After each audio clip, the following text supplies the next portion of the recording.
Okay, well, thank you all for joining. Thanks, Rick. I think we're good to get started. Rick, I'll hand it over to you.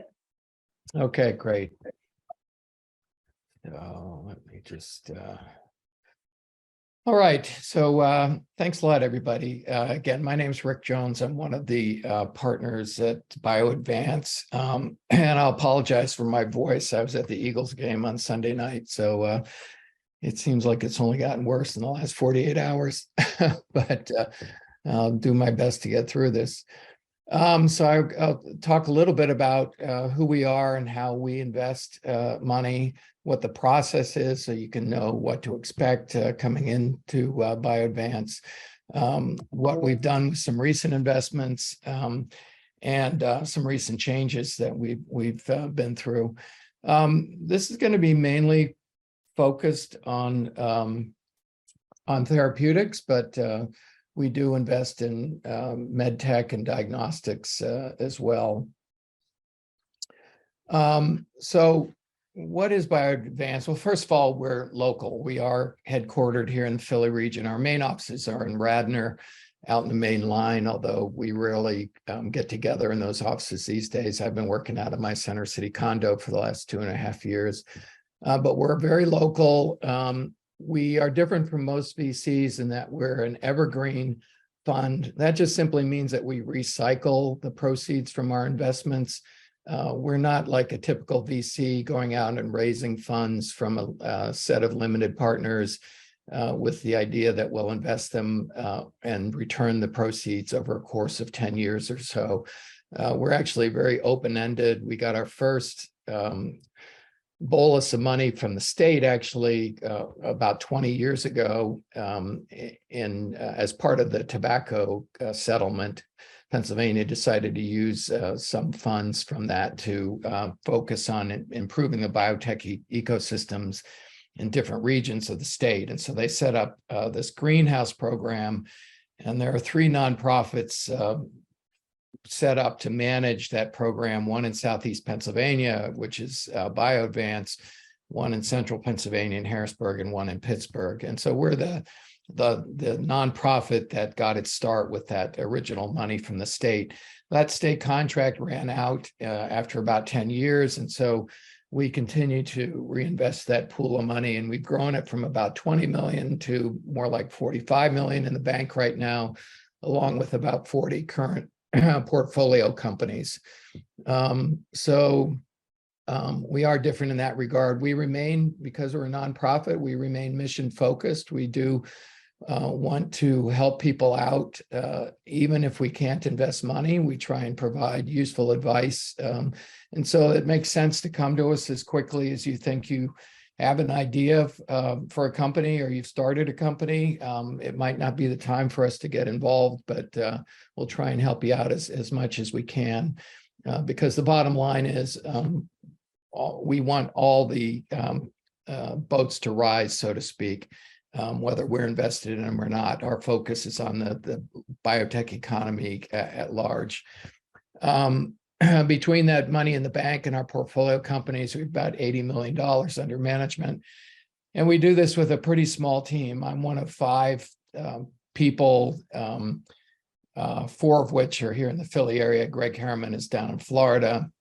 But between the 5 of us, and we're all very senior, we don't have a lot of junior people in the company. We manage all the intake of deals, the sourcing of deals, the evaluation, the negotiation of financial terms, and then eventually managing those investments, whether that be on a board seat or observer, or just managing as an interested investor. We invest from the earliest stages up through small Series A rounds. So we do have a program that we've recently reinvigorated to invest small amounts of money, which we call pilot investments, or some people might call them pre-seed or even pre-seed. But the idea with these investments is to put a small amount of money into a company that would then use it to accomplish 1 or 2 milestones that would then put them in a position to raise a larger institutional round. And that's really our main business, is to write the larger checks of $1 million or $1.5 million. That's our goal. And so every time we make a pilot investment, we retain the right to invest in that later institutional round if the company's successful in reaching that. So again, after the pilot, we will invest in a seed or Series A round. We can be a lead in that round. We can be a member of a syndicate. And typically for therapeutics, those initial commitments are around $1 million to $1.5 million. Over the life of an investment, which might, a company might raise a Series B, Series C, we can go up to about $5 million in capital invested in a single company. We typically don't get that far because companies exit or some other reason comes up, but that is a possibility for us. We'll look at almost anything that's related to human health, but about 40% or 45% of what we do is in therapeutics, which can be anything from small molecules to gene therapy. About 40% recently has been in digital health, which are typically companies, first of all, that have reached a commercial stage. They have at least one or two customers that we could talk to.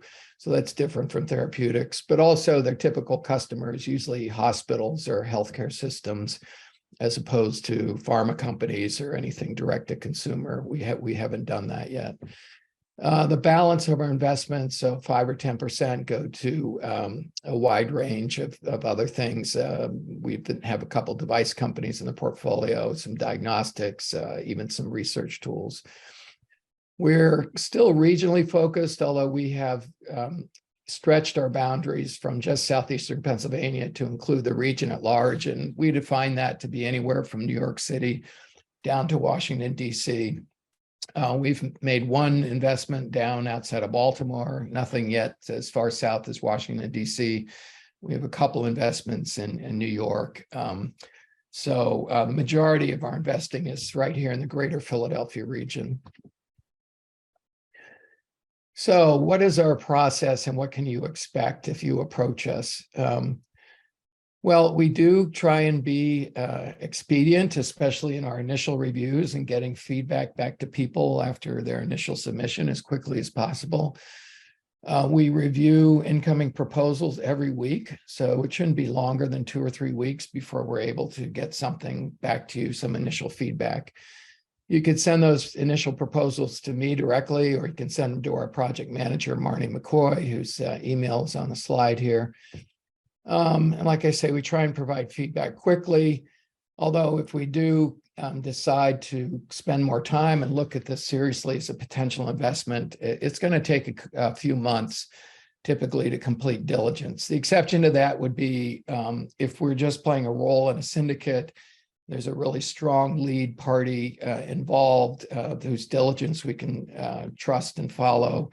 And term sheets are being negotiated, and we're simply reviewing documents that our involvement can be less than this sort of few months period. And we're typically investing in about 4 companies a year, new companies, maybe a couple more than that when you include all of our pilot investments, because those we can make pretty quickly, given that the dollars at risk are fairly small. But still, this is about 2% of the hundreds of deals that we see per year. And that's not atypical for venture capital companies to invest in 1% or so of what they see coming into them. And I'll just as an aside, this is why I tell people they should never give up on other non-VC sources of funding like SBIR grants, STTR grants, and so on. It seems like they take a long time, and they do, to apply and wait for feedback and so on. But the success rates of those grants can be as high as 10% or more in some agencies. So it's definitely worth keeping that line open. And this is just a summary of what BioAdvance has done since its founding. Almost $60 million worth of investing. Remember, we started with an initial pool of around 20, so that represents a lot of recycling of money. 100 companies, and this fourth line is what we take the most pride in, given our mission to improve the ecosystem.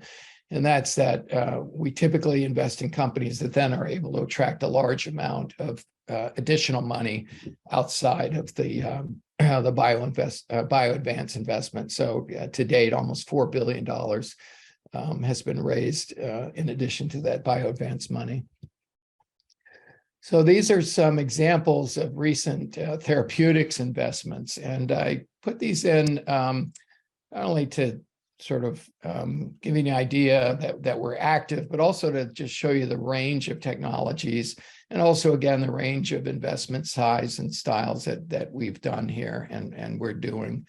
You'll see Concarlo, which is a peptide, and they also have a small molecule program targeting cancer. That was a pilot investment. Elixa, actually sort of a regenerative medicine company using amniotic fluid and membranes that are donated by volunteers to develop regulated products. Until recently, people were using these types of products in an unregulated fashion, but FDA has stepped in and decided they should be regulated. So Elixa aims to be the leader in this new category of tissue therapeutics.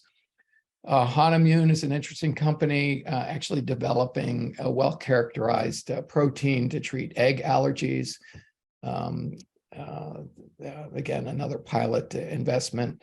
And then Intervase, a cell therapy company, which has figured out how to grow neurons, but grow them in a way where they actually have axonal extensions that gives them some length. It's not just a cell body. So they're able, with these extended neurons, to actually replace neuronal tracks in the CNS. And their first goal is to replace the tracks that are damaged in Parkinson's disease. And we are a part of the Series A for Intervase. That's a Penn spin-out. Kalocyte, developing kind of an artificial red blood cell. Very tall order. Many people have tried, but we think they have some very interesting technology that makes it feasible that they could actually succeed. And then finally, another small molecule cancer therapy for novel biology in Kaothera. So these investments have ranged from around $100,000 to $1.5 million in these different companies. So what are our goals? Well, we're trying to be more active than ever. Our last fiscal year, which was our fiscal year runs July to June. So at the end of June, we'd made 9 new investments, which was a new record for us, also a new record in amounts. We've recently increased the size of our check to up to $1.5 million. So for the last couple of years, we've been doing that. We may in the near future be able to increase that even further. We're reinvigorated, as I said, our pilot investment strategy to support entrepreneurs who really have to get themselves in a position to raise a seed or Series A fund. And we're looking to go up from 3 or 4 of those a year to almost 10 a year if that's possible. And we're always looking to be more and more efficient, but specifically we want to be effective in our feedback to try and help people out to move their projects along. So again, we're happy to see things at a very early stage, maybe too early for us, but there's been many examples of investments that we saw that we've been following for, say, 2 or even 3 years that finally end up closing. And here's my contact information. If you'd like to get a hold of me directly, F for Frederick, Jones at bioadvance.com, and again, Marnie McCoy's. So I'll stop there and see if anybody has any questions for me or looking for advice. I'd be happy to try and help you out. Questions, comments? Question. So the proposals that are submitted, how different are they from like STTR type proposals, or is that kind of what you're looking for in terms of the information that's included in the proposal structure? Yeah, no, we're looking for more of a typical pitch deck. So the STTR, SBIRs will be looking more at, remember those are government grants, so to speak. So they're looking, I would say, well, obviously there's questions in there about commercialization and so on, but when you send a pitch deck to us, you should be thinking from an investor's point of view. So the three things that we really look for are, does the science, is the science plausible, and is it going to make, could it potentially make a difference in the field? So in order to judge that, we need data. And one of the key mistakes people make in sending us slides is they just don't include enough data. And if I go off on a tangent for a little bit, this gets into questions about when to do a CDA and that sort of thing. Most investors won't do a CDA until they're fairly far into the process. Most investors would consider, unless you have a target that's never been described before, or most investors would consider targets to, that should be disclosed. Data about your molecule should be disclosed. So if you have in vitro data, in vivo data, that should be disclosed. The thing, of course, that you need to guard, and we respect, and we actually don't want to see, is any molecular structure. So that's going to be your composition of matter. That's the core of your IP. But basically, everything short of that, you should think hard and carefully about whether you want to keep that back, because the investors just need the information to make judgments about the plausibility and the strength of the science. The next thing that we need to see is that there's people around the table who plausibly can make this plan work. So just because somebody's been a successful academic, just because they've been successful running some other business that's not drug development, doesn't mean that they can be a successful drug developer. So you need people who've been there, done that.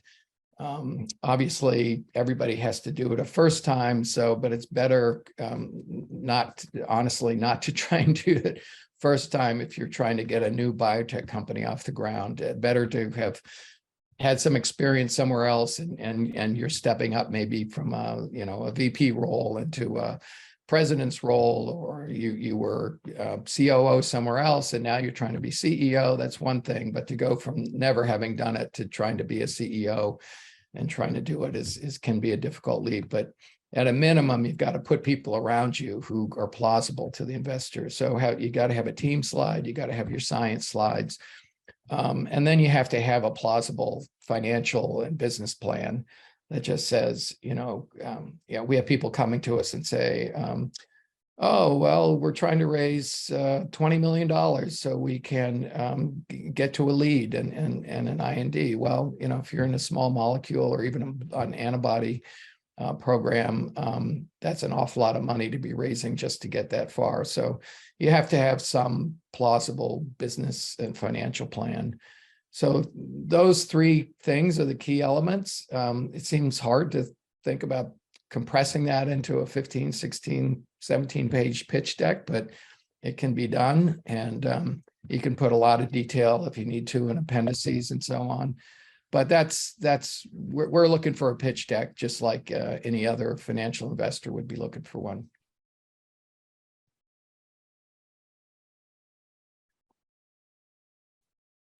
Any other questions? Beyond the initial investment, how involved do you stay with the organization that you invest in? Yeah. We like to be involved. We think that we have significant experience that can be useful. We're not there to micromanage, try and make that clear from the beginning, but we do like to stay closely informed where it's possible to make suggestions. If the company needs ideas about where to turn to for certain services, or ideas about where to find certain talent, ideas about who to approach for further investment. We'll try to be useful in that regard. We'll try and provide useful, constructive feedback on development plans, clinical plans, regulatory strategy, all that sort of thing. So we like to stay very closely informed. Typically, if we're leading around, we'll definitely ask for a board seat. If we're just participating in a syndicate, in most cases, we'll look for an observer seat, not always, but in most cases we will. But again, we're not there, and most investors shouldn't be there to micromanage. We're there to help you out, because at the end of the day, our we're aligned in that we all want to see the company be successful.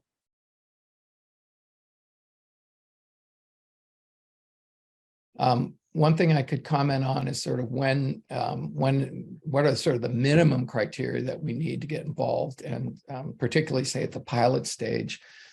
We don't do company formation at BioAdvance, so we just don't have the bandwidth to, identify technology, license it from the university, find a CEO or a team, all that stuff that goes into actually creating a company.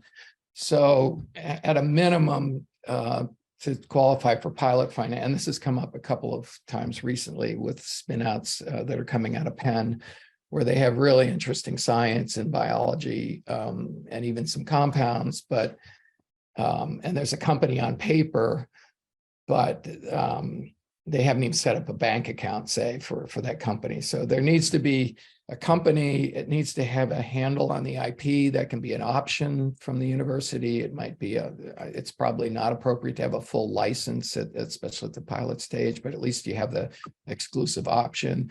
You have somebody who's outside the university who's part of the team managing the project. You have a bank account that can, because we want to invest in the company. We're not sending checks to the university to do research. We're sending checks to the company that then might contract with Penn or someplace else to do research, but we're actually buying into the company itself. So at a minimum, you have to have that set up.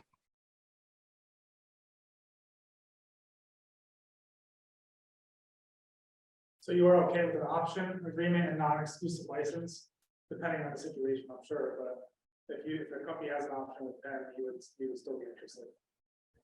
Yeah, but the only qualification to what you said was that if you're developing, we'd want you to have an option to an exclusive license. We'd want you to have an exclusive option to an exclusive license in the area that you're going to be developing. So if there's some interesting biology and compounds coming out of Penn, let's say, that might also be, have some utility in veterinary medicine or something like that. You should have the exclusive rights to negotiate an exclusive license in human health. And by the way, that should be for really all fields in human health. So you shouldn't be looking to get just an option in oncology if that's what you think your initial indication should be, because you don't want Penn then turning around and licensing the same thing to somebody who's going to develop an autoimmune disease and then find out you have competing programs that are going to, where people are just going to swap out in practice. Usually that's a bad idea. So, but an option, yeah, that's fine.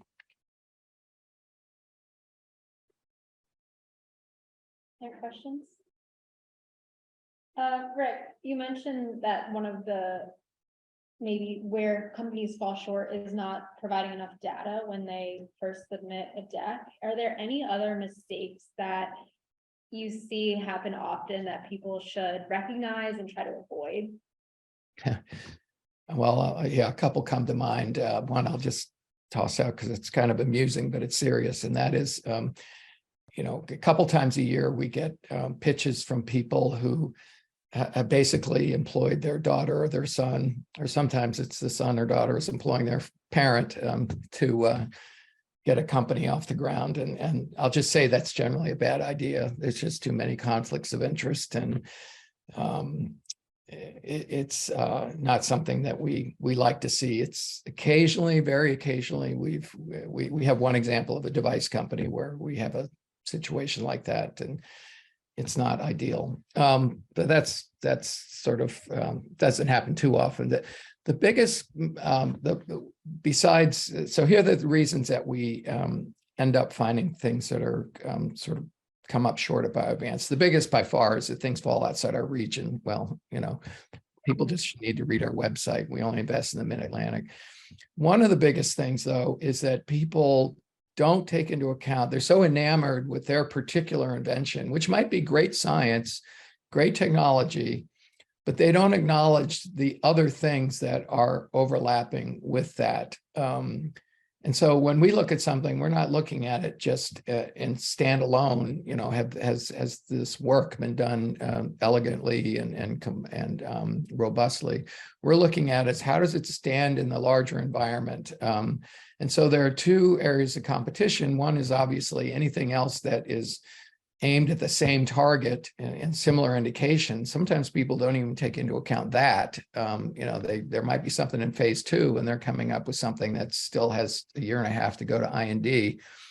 But the other thing is things that are aimed at the same indication, but might be using, you know, very different biology. So yeah, you might have a very different approach, but is it going to be able to displace or somehow complement or supplement something that's already in use, taking a different tact at the same indication? So really be careful to do a very good competitive analysis. And once you identify the competition, that's going to allow you to identify your niche. Why are you going to fit in? Why are you going to be successful in this larger picture? And so that's another key thing that we often find is lacking.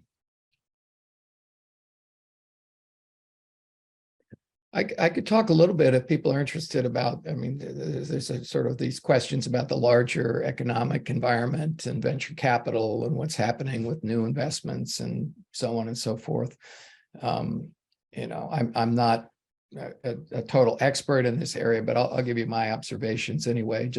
And I think for those of you who are involved with very early stage or looking at very early stage projects, you should be somewhat reassured. And that's for a couple of reasons. One is that while these macroeconomic issues exist, they mainly are impacting the later stage companies, those that have to raise large new rounds going forward. In some cases, those companies are really counting on, and their investors were really counting on being able to raise that money in public markets by doing an IPO or during the rage, doing a SPAC or something like that. And obviously IPOs and SPACs and so on have really fallen out of favor here recently. And so that's caused investors who are investing in those later stage companies to you know, have to provide more support than they originally thought they might have to for those later stage companies. It's causing those later stage companies to revise their business plans so that they're very, very focused on cash efficiency and achieving milestones and trying to stand out from the crowd as successfully pursuing their projects so that they can raise the, you know, the scarce capital that is still out there to be raised. So it's definitely an issue for those later stage companies. For the earlier stage companies, though, you still have the favorable aspects of people believe in the long run that, you know, biotech holds tons of promise for solving, you know, all the many health issues that we still face. Hopefully solving some of the cost issues that we still face. So there's still a great interest in new technology. A huge amount of money was raised during the glory years over the last few years. So there's an enormous amount of capital that should be deployed. Venture capitalists don't like to send money back to their investors that they haven't been able to invest. So there's still a lot of money out there. You know, and in many areas, and I would label cell and gene therapy amongst these, you know, there's still an enormous demand for new technologies. Now, there are particular areas, and unfortunately for a lot of people, oncology is one of those where there's just so much money that's been deployed in that area over the last few years that, number one, you know, people are overcommitted to that particular area. Number two, it's very difficult to find patients if you're a small company trying to develop a cancer drug. Almost every indication is saturated with people trying to do clinical trials. So unless you have something that really breaks the mold in oncology, that can be a little bit difficult, but you know, in other areas, there is still certainly interest in innovation. So I don't think people should be all that discouraged by the current macroeconomic environment, especially if you're thinking about really early stage stuff. Certainly we aren't. Like for us, the macro environment that exists today doesn't really matter because we don't have a lot of companies doing IPOs. Maybe it'll mean more companies get bought up, which would be good. But in terms of fundraising, anything we invest in now is not going to have to worry about fundraising for another 2 or 3 years, and who knows what the environment will look like then. Follow up on that note, do you have any recommendation for people or companies that are looking at pre-seed seed rounds and in terms of the best place or best way to identify certain investors that may be best suited or best fit for that company, both from angel or other private type investments versus VCs? And I guess what's your thought on those two, going with private versus angel versus VC, and to identify locally versus nationwide? I'm sorry, I didn't get the last part about locally versus nationwide. To pursue conversation locally in the Philly area versus just nationwide. Yeah. So a few comments. One is just in terms of where to look for money. Your financial plan should be consistent with what your long-term business and development plan is. So for most angels, getting involved in therapeutics development is difficult because therapeutics cost so much money to develop, and cell and gene therapy is only made that worse. And angels recognize that by the time something actually is to a point where there'll be an exit, it might be a really rich exit, but at that point they will have long exhausted their ability to keep up with follow-on investments, and they'll be extremely diluted, and it's a long time frame. So typically angels are not going to be a great source for early stage funding for therapeutics. They could be great for devices or other types of tech, or digital, for instance, other types of technology. In terms of therapeutics, there's sort of two options to look at. One are the smaller type funds like BioAdvance and other funds on the small side, I would say. And the reason I say smaller is because the larger you get, the larger the checks that you have to write are, and investing in seed and small Series A becomes just impossible for these folks because they have to spend about the same amount of diligence, but instead of deploying 10 or 15 million with the check, they can only deploy, a couple of million, and it's just not worth their time if they're a huge fund, 250 million plus, to do that. So, look at the smaller size funds. You can find, either through PitchBook or Crunchbase or whatever, resources to identify who's participated with relatively small checks. Locally, BioAdvance is certainly one of those. There are other small local funds like Hatch, if you want to be in one of the Brandywine properties, or Ben Franklin, for that matter. They do invest in some therapeutics.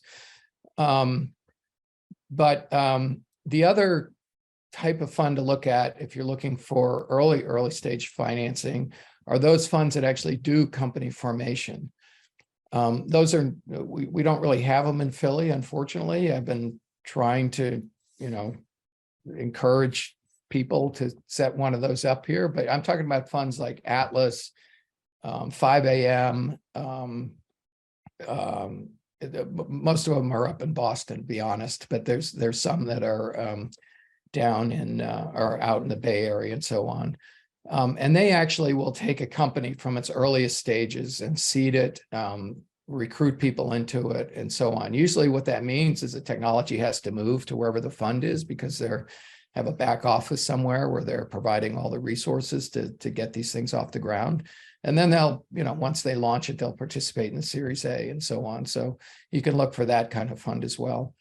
But, it doesn't make any sense to approach an NEA or someplace that's huge and can't do company formation if you're really early. Locally, unfortunately, it's just the way it is. We don't have a lot of capital in Philadelphia, but what I like to tell people, and sorry I didn't have the slide here, capital does come from outside the area.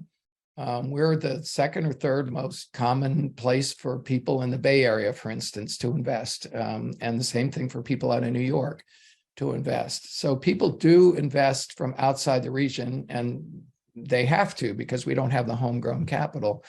But the caveat is that you as the entrepreneur have to get out there. You can't expect to sit in Philadelphia and try and raise money from here. You've got to go to Boston. You've got to go to JP Morgan, to Bay Area. You've got to go to BioEurope. The capital is global. It's willing to come to Philadelphia, but you've got to meet it where it is. So I always tell companies, when you start something, you've got to start it with the idea this is a global industry. You've got to be able to compete globally. That's why I talk about the competition that you've got to be aware of. You've got to be able to have a robust development program that meets global standards, and you've got to seek support, capital support globally. So that means getting out and pitching.